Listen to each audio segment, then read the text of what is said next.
Elect అయ్యే ముందు ఎమ్మెల్యేగా కానీ సీఎం ముఖ్యమంత్రిగా కానీ ప్రజలు యాస్పిరేషన్స్ అనుగుణంగా పనిచేస్తామని చెప్తారు, పనిచేస్తామని నమ్మిస్తారు. ఒకసారి ఆ సీట్లో కూర్చున్న తర్వాత ప్రజల ఆకాంక్షల్ని అనుగుణంగా మర్చిపోయి వాళ్ళ ఆకాంక్షలకు అనుగుణంగా పనిచేయడం మొదలు. సో దానివల్ల ఈ గ్యాప్ వస్తుంది, దానివల్ల ఈ ఫలితాల్లో తారుమారవటం జరుగుతుంది. సో వచ్చిన తర్వాతైనా కనీసం ఫలితాలు వచ్చిన తర్వాతైనా కూడా మనం ఒక విశ్లేషణాత్మకమైనటువంటి విమర్శనాత్మకమైనటువంటి ఒక ఆలోచన, ఒక బ్రెయిన్ స్ట్రోమింగ్ చేసుకుని ముందుకెళ్తారు ఏ రాజకీయ పార్టీ అయినా, ఏ రాజకీయ నాయకులు. అది జరగలేదు కాబట్టి నేను నిర్ణయం తీసుకున్నాను. I hope understood.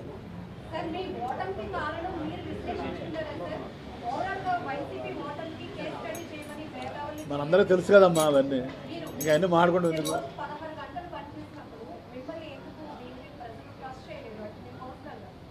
అది నా గురించి కాదు, ఓవరాల్ స్టేట్ చూశారు, 175 నియోజకవర్గాలు చూశారు.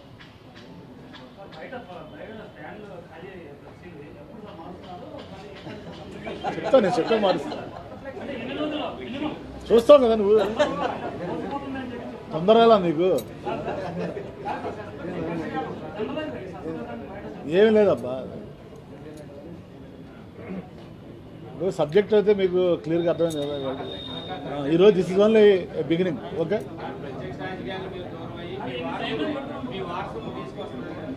ఇప్పుడు నాకు అలాంటి ఆలోచన లేదు, నువ్వు చెప్పావు ఆలోచిద్దాం.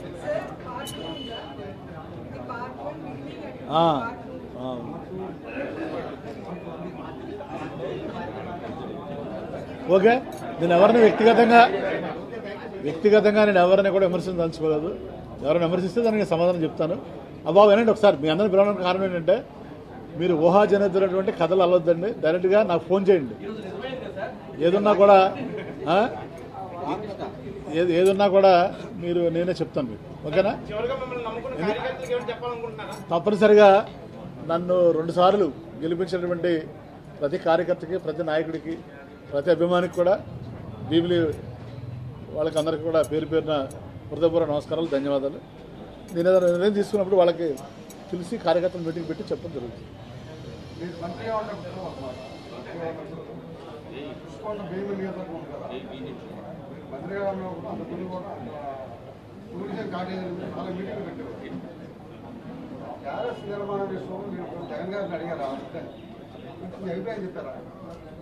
సరే, మన అవకాశం ఎవరు కదా చెప్తాను తర్వాత అన్నీ మీకు.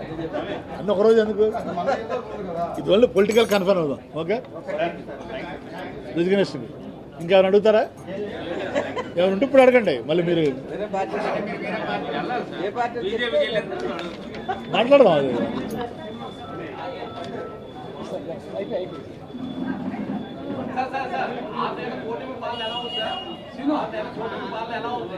కూటమి పాలన ప్రస్తుతానికి బాగుంది కదా, 5 ఏళ్ళగా అయింది కాదు బ్రదర్, టైం ఉంది కదా ఇంకా, ఇట్స్ టూ ఎర్లీ.